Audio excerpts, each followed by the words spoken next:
最近期末考压力好大，要不要来一根？不用啦，我自己的烟斗，哭吧。哦，怎么那么炫炮啊？哦，这个是泰鲁格族的烟斗啦，我还有其他的可以借你哦，有需要吗？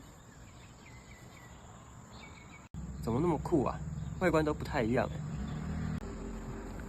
代表不同族群啊，每个族群都有自己的设计，设计的花样也会不同哦。